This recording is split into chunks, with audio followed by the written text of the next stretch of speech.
video, we're going to talk about percentages, focusing on percent of a number again, but also talking about some sale price when we get down to some of these problems at the bottom. So let's focus on percent of a number first. So see this first problem here. It says you got 400 students in the school.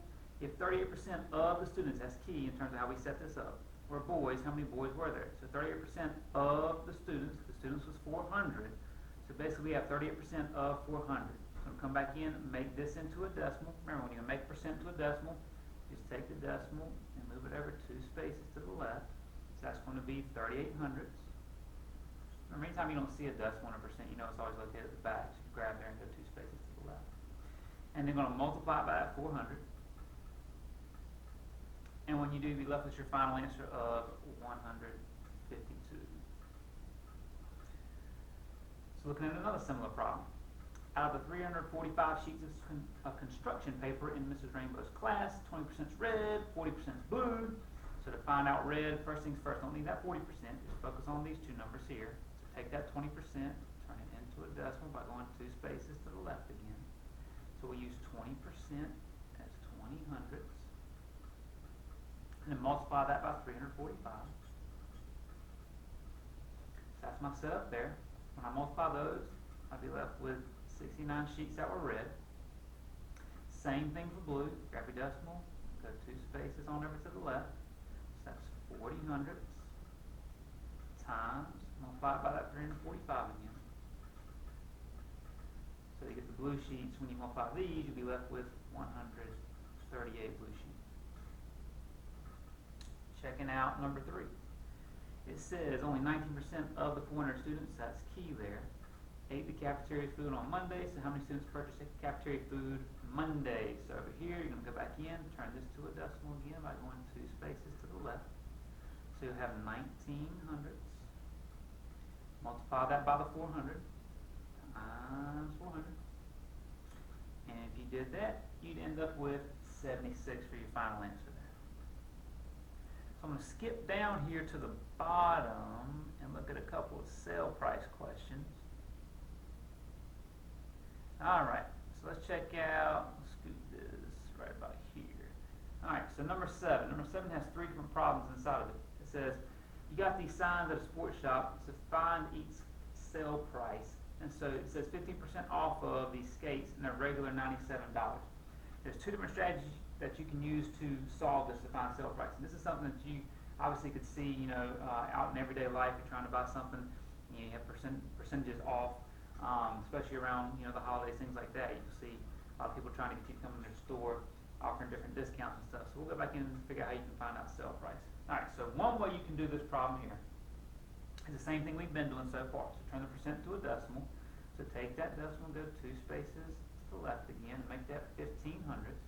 I'll write that over here. So we have 15 hundredths times the original price of $97. And if you do that, you'll be left with $14.55. Now don't stop there. Every year I teach this, a lot of times students will work this problem out, and they've done these steps beautifully, and they get to this answer here and say that's their final answer. And I say, oh, that's not your final answer. I say, that's what you don't have to pay. So to figure out what you do have to pay, you now take what was on the price tag at $97 and subtract the discount they're giving you. Subtract that $14.55 off of it, because they're saying, hey, you don't have to pay for that. Once you subtract that, you're left with your final answer of $82.45. That's what we're looking at for our final answer here. So once again, the steps there, we turn this, same thing we've been doing on the sheet, turn a percent to a decimal, multiply it by the original price. And once we did that, that's what you don't have to pay. So to figure out what you do have to pay, you subtract that from the price tag to get your sale price. That's one way. That's a 2-step way. Now, a lot of times students like that way because they see all the numbers they have to work with. There's another way. It's going to put or right here. There's another way you could do this. It's in 1 step. If you're trying to think of the total price or something, that would be 100% of it. So if you're not paying for 15%, you would be paying for 85%. So you take 85% and make that as a decimal. So 8,500. Once again, the reason I got that 85%, that's if I'm not paying for 15%, I'll be paying 85%. If you put those together, I give you 100%, which would be the total price.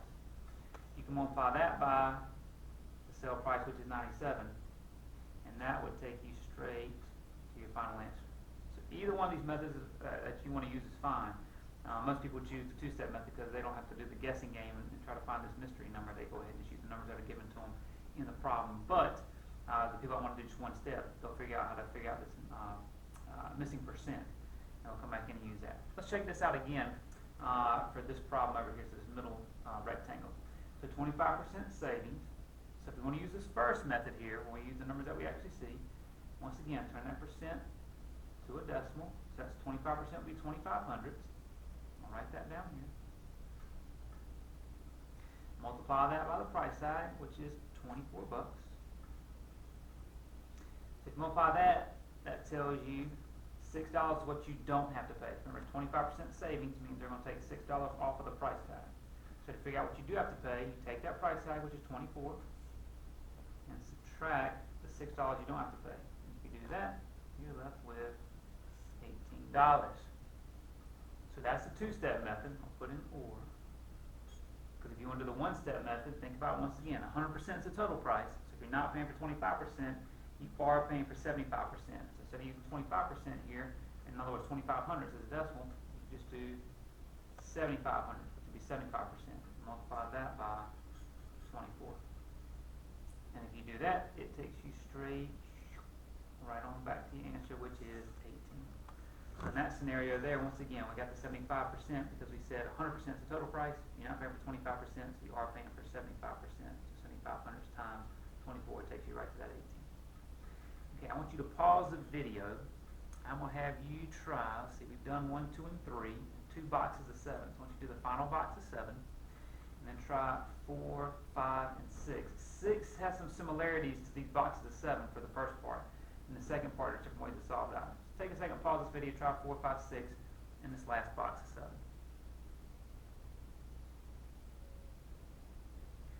Alright.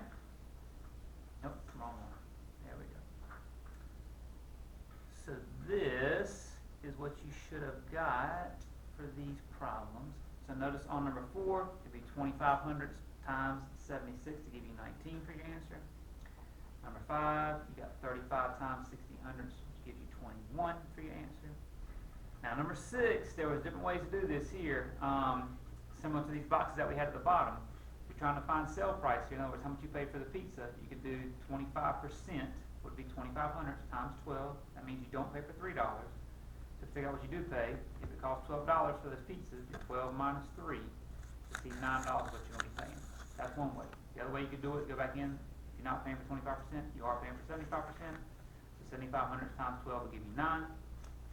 Now, this one down here, different ways to work it out. The way that jumped out to me when I first saw this worksheet is I said, okay, if I'm trying to get 12 pizzas for the original price of $12, I'd multiply those two numbers and get $144 what it would cost me. Now the new sale price is 9, so do 12 pizzas times 9 and see what it can cost you now. And then once you have these two prices here subtracted, you see you're going to save $36. That's one way. Some of you may have said, I'm getting a $3 discount for each pizza. For each pizza, I'm taking $3 off. You just do 12 times 3 and go straight to 36. There's different ways to do this problem. And then finally, on this last box here, I've got the two methods down. Either way, you end up with $105.60. So that was a little bit more practice here on percent of a number, and then also throwing in some sale price there. So once again, just make sure your skills are sharp with that, so you'll see this, because you will see this again in the future. All right, see you.